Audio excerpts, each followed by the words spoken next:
Shigeru Miyamoto is a Japanese video game designer and producer. He is best known as the creator of some of the most critically acclaimed and best-selling video games of all time. Miyamoto originally joined Nintendo in 1977, when the company was beginning its foray into video games, and starting to abandon the playing cards it had made since 1889.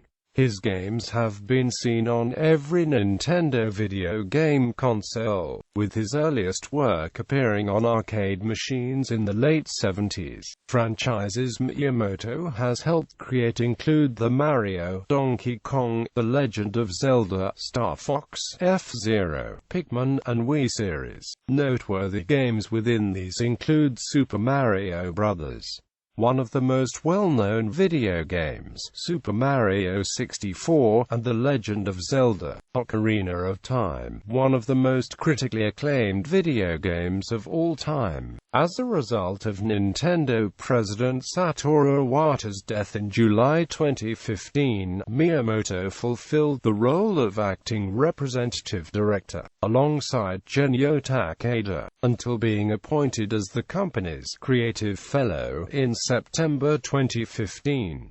He formerly managed the Entertainment Analysis and AMP Development division, which developed many of Nintendo's first-party titles.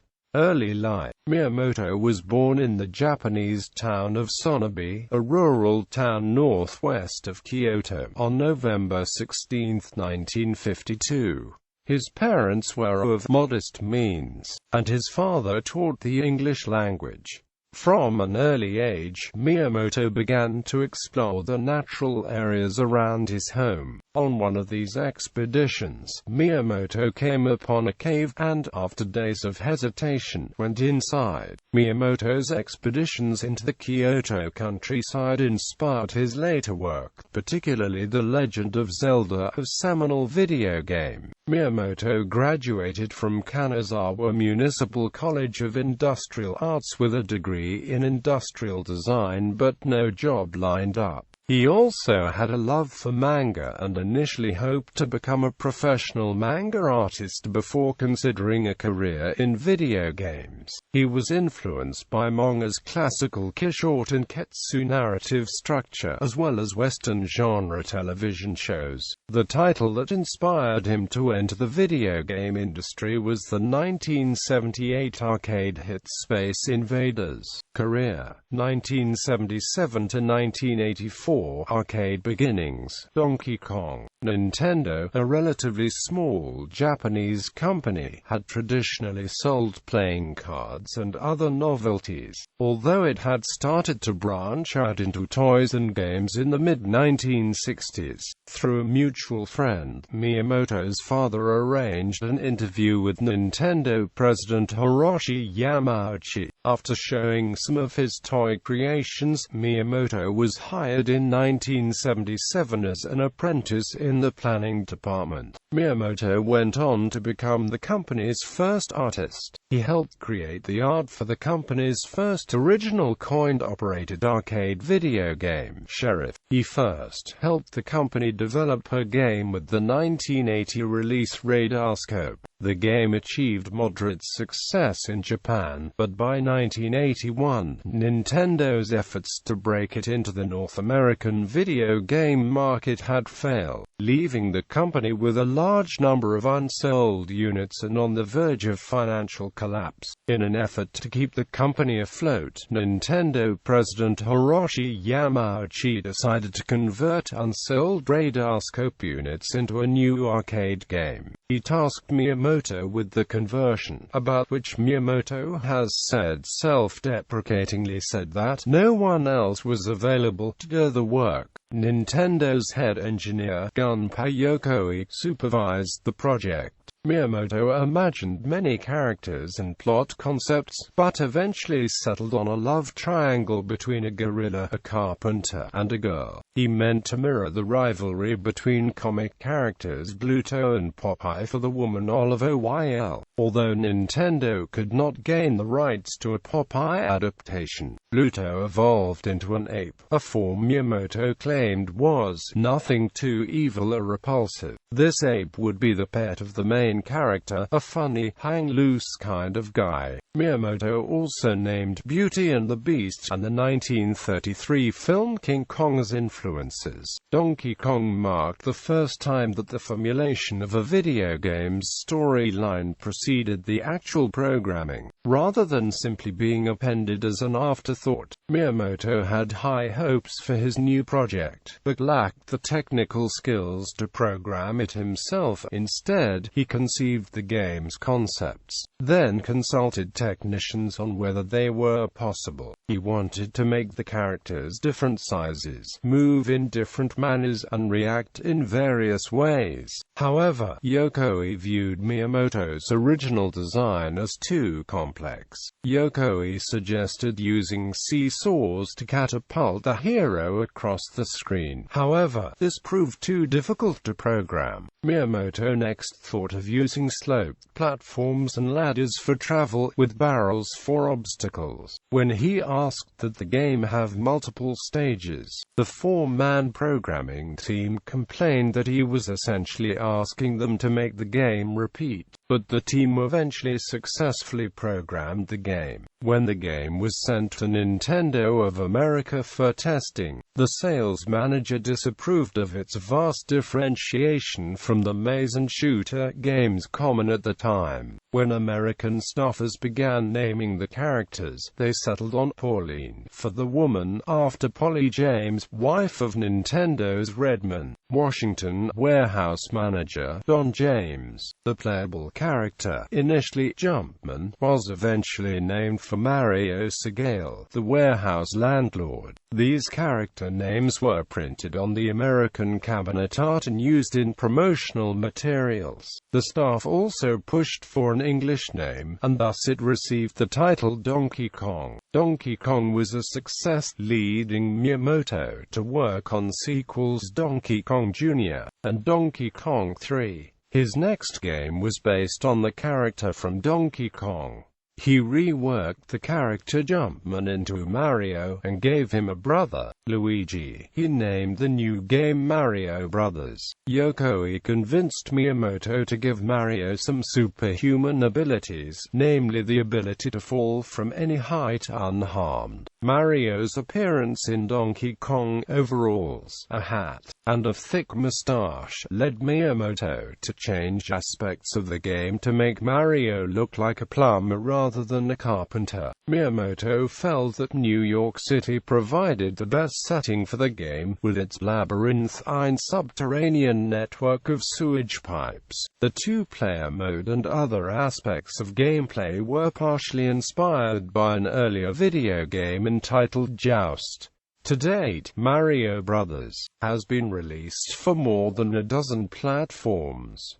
1985 to 1989, NES, Famicom, Super Mario Bros., and The Legend of Zelda. As Nintendo released its first home video game console, the Family Computer, Miyamoto made two of the most momentous titles for the console and in the history of video games as a whole: Super Mario Bros. And The Legend of Zelda. In both games, Miyamoto decided to focus more on gameplay than on high scores. Unlike many games of the time, Super Mario Bros. Largely took a linear approach, with the player traversing the stage by running, jumping, and dodging or defeating enemies. By contrast, Miyamoto employed non-linear gameplay in The Legend of Zelda, forcing the player to think the way through riddles and puzzles. The world was expansive and seemingly endless, offering an array of choice and depth never seen before in a video game. With The Legend of Zelda, Miyamoto sought to make an in-game world that players would identify with, a miniature garden that they can put inside the drawer. Quote, he drew his inspiration from his experiences as a boy around Kyoto, where he explored nearby fields, woods, and caves. Each Zelda title embodies this sense of exploration. When I was a child, Miyamoto said, I went hiking and found a lake. It was quite a surprise for me to stumble upon it. When I traveled around the country without a map, trying to find my way, stumbling on amazing things as I went, I realized how it felt to go on an adventure like this. Quote, he recreated his memories of becoming lost amid the maze of sliding doors in his family home in Zelda's Labyrinth and Dungeons. In February 1986, Nintendo released the game as the launch title for the Nintendo Entertainment System's new disk system peripheral. Miyamoto worked on various different games for the Nintendo Entertainment System, including Ice Climber, Kid Icarus, Excite Bike, and Devil World. He also worked on sequels to both Super Mario Bros. And The Legend of Zelda. Super Mario Bros. 2, released only in Japan at the time, reuses gameplay elements from Super Mario Bros., though the game is much more difficult than its predecessor. Nintendo of America disliked Super Mario Bros. 2, which they found to be frustratingly difficult and otherwise little more than a modification of Super Mario Bros. Rather than risk the franchise's popularity, they cancelled its stateside release and looked for an alternative. They realized they already had one option in Yumikojo Doki Doki Panic, also designed by Miyamoto. This game was reworked and released as Super Mario Bros. 2 in North America and Europe. The successor to The Legend of Zelda, Zelda 2, The Adventure of Link, bears little resemblance to the first game in the series. The Adventure of Link features side-scrolling areas within a larger world map rather than the bird's-eye view of the previous title. The game incorporates a strategic combat system and more RPG elements, including an experience points system, magic spells, and more interaction with non-player characters. Link has extra lives. No other game in the series includes this feature. The Adventure of Link plays out in a two-mode dynamic. The overworld, the area where the majority of the action occurs in other The Legend of Zelda games, is still from a top-down perspective, but it now serves as a hub to the other areas. Whenever Link enters a new area such as a town, the game switches to a side-scrolling view. These separate methods of traveling and entering combat are one of many aspects adapted from the role-playing genre. The game was highly successful at the time, and introduced elements such as Link's magic meter and a Dark Link character that would become commonplace in future Zelda games. Although the role-playing elements such as experience points and the platform-style side-scrolling and multiple lives were never used again in the official series, the game is also looked upon as one of the most difficult games in the Zelda series and 8-bit gaming as a whole. Additionally, The Adventure of Link was one of the first games to combine role-playing video game and platforming elements to a considerable degree. Soon after, Super Mario Bros. 3 was developed by Nintendo Entertainment Analysis and AMP Development. The game took more than 2 years to complete. The game offers numerous modifications on the original Super Mario Bros., ranging from costumes with different abilities to new enemies. Bowser's children were designed to be unique in appearance and personality. Miyamoto based the characters on 7 of his programmers as a tribute to the work on the game. The Koopalings' names were later altered to mimic names of well-known Western musicians in the English localization. In a first for the Mario series, the player navigates via 2 game screens, an overworld map and a level playfield. The overworld map displays an overhead representation of the current world and has several paths leading from the world's entrance to a castle. Moving the on-screen character to a certain second tile will allow access to that level's playfield, a linear stage populated with obstacles and enemies. The majority of the game takes place in these levels. 1990 to 2000, SNES and N64, Super Mario 64 and Ocarina of Time, a merger between Nintendo's various internal research and development teams, led to the creation of Nintendo Entertainment Analysis and AMP Development, which Miyamoto headed. Nintendo EAD had approximately 15 months to develop F-Zero, one of the launch titles for the Super Nintendo Entertainment System. Miyamoto worked through various games on the Super Nintendo Entertainment System, one of them Star Fox. For the game, programmer Jez-san convinced Nintendo to develop an upgrade for the Super Nintendo, allowing it to handle three-dimensional graphics better. The Super FX chip. Using this new hardware, Miyamoto and Katsuya Eguchi designed the Star Fox game with an early implementation of three-dimensional graphics. Miyamoto produced two major Mario titles for the system. The first, Super Mario World, was the launch title and was bundled with Super Nintendo Entertainment System consoles. It featured an overworld as in Super Mario Bros., but introduced a new character, Yoshi, who would go on to appear in various other Nintendo games. The second Mario game for the system, Super Mario RPG, went in a somewhat different direction. Miyamoto led a team consisting of a partnership between Nintendo and Squareco.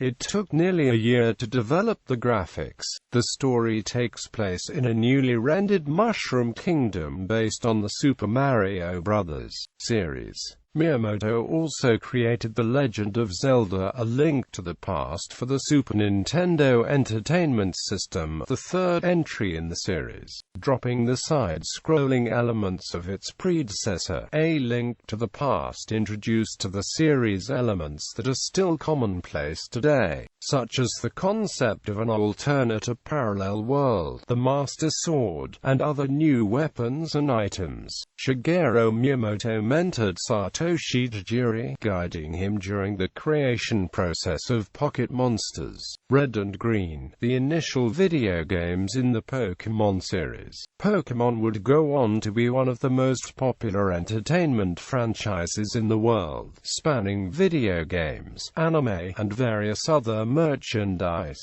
Miyamoto made several games for the Nintendo 64, mostly from his previous franchises. His first game on the new system, and one of its launch titles, was Super Mario 64, for which he was the principal director. In developing the game, he began with character design and the camera system. Miyamoto and the other designers were initially unsure of which direction the game should take, and spent months to select an appropriate camera view and layout. The original concept involved a fixed path much like an isometric type game, before the choice was made to settle on a free-roaming 3D design. Using what he had learned about the Nintendo 64 from developing Super Mario 64 and Star Fox 64, Miyamoto produced his next game, The Legend of Zelda: Ocarina of Time, leading a team of several directors. Its engine was based on that of Super Mario 64 but was so heavily modified as to be a somewhat different engine. Individual parts of Ocarina of Time were handled by multiple directors, a new strategy for Nintendo EAD. However, when things progressed slower than expected, Miyamoto returned to the development team with a more central role, assisted in public by interpreter Bill Trinan. The team was new to 3D games, but assistant director Makoto Miyanaga recalls a sense of passion for creating something new and unprecedented. Miyamoto went on to produce a sequel to Ocarina of Time, known as The Legend of Zelda: Majora's Mask.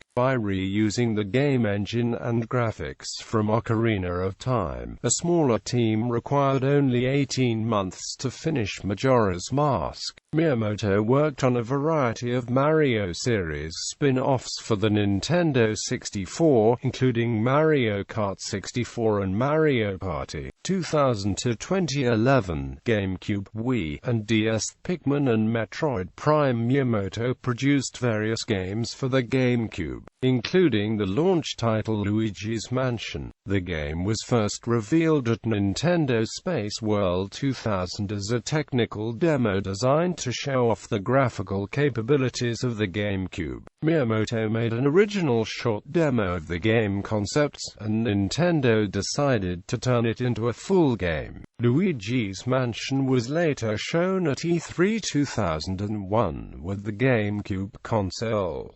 Miyamoto continued to make additional Mario spin-offs in these years. He also produced the 3D game series Metroid Prime, after the original designer Yokoi, a friend and mentor of Miyamoto's, died. In this time he developed Pikmin and its sequel Pikmin 2, based on his experiences gardening. He also worked on new games for the Star Fox, Donkey Kong, F-Zero and The Legend of Zelda series on both the GameCube and the Game Boy Advance systems. With the help of Hideo Kojima, he guided the developers of Metal Gear Solid, The Twin Snakes. He helped with many games on the Nintendo DS, including the remake of Super Mario 64, Super Mario 64 DS, and the new game Nintendogs, a new franchise based on his own experiences with dogs. Miyamoto played a major role in the development of the Wii, a console that popularized motion control gaming, and its launch title Wii Sports, which helped show the capability of the new control scheme.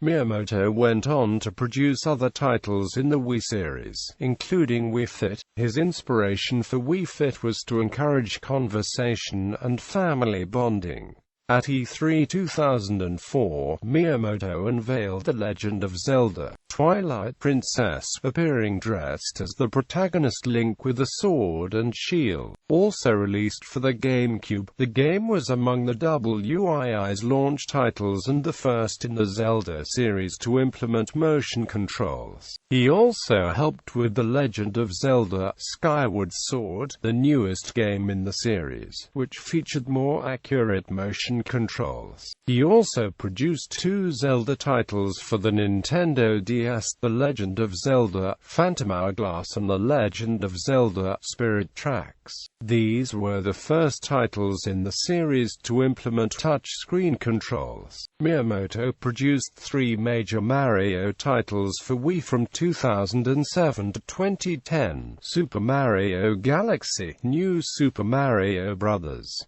Wii, and Super Mario Galaxy 2. 2011 present, Wii U and 3DS. Miyamoto produced both Super Mario 3D Land and Luigi's Mansion: Dark Moon for the 3DS and Pikmin 3 for the Wii U. Following the death of Nintendo President Satoru Iwata on July 11, 2015, Miyamoto was appointed as acting representative director of Nintendo alongside Genyo Takeda, effective on July 13. He will be relieved of this position on September 16 when Tatsume Kimishima assumes the role of the company's president. He will also be appointed the position of Creative Fellow at the time, providing expert advice to Kimishima as its support network, alongside Takeda. Development philosophy. Miyamoto, and Nintendo as a whole, do not use focus groups. Instead, Miyamoto figures out if a game is fun for himself. He says that if he enjoys it, others will too. He elaborates, citing the conception of the Pokémon series as an example, and that's the point, not to make something sell, something very popular, but to love something, and make something that we creators can love. It's the very core feeling we should have in making games. Miyamoto wants players to experience Kyokan. He wants the players to feel about the game what the developers felt themselves. He then tests it with friends and family. He encourages younger developers to consider people who are new to gaming, for example by having them switch the dominant hand with their other hand to feel the experience of an unfamiliar game. Miyamoto's philosophy does not focus on hyper-realistic graphics, although he realizes they have the place. He is more focused on the game mechanics, such as the choices and challenges in the game. Similar to how manga artists subverted the genre, Miyamoto hopes to subvert some of the basic principles he had popularized in his early games, retaining some elements but eliminating others. He prefers to change his games right until they are finalized, and to make something unique and unprecedented, bearing cinematic qualities. However, he prefers the game to be interactively fun rather than have elaborate film sequences, stating in 1999, "I will never make movie-like games." For these reasons, he opposes pre-rendered cutscenes. Miyamoto has stated that Donkey Kong and Super Mario Bros. Were not intended to be childish games, and that he hopes his works appeal to a wide variety of different people. Part of Miyamoto's development philosophy is to make his games friendly to the player, for example, the ability to save and resume one's progress. He has said that finishing touches on a game can make a large difference on the final product.